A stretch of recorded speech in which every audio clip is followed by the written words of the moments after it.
Got a Amana 1.5 ton AC out on thermal overload. Got the Coolpressor on. The meter set up for continuity.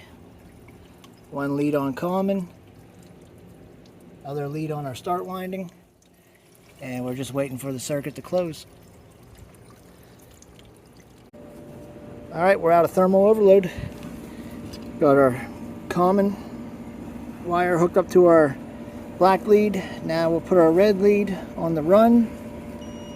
You hear the continuity. Down to our start. So the compressor closed. So we'll get the compressor blanket back on it and we'll get everything put back together and fired up. Alright, we're up and running.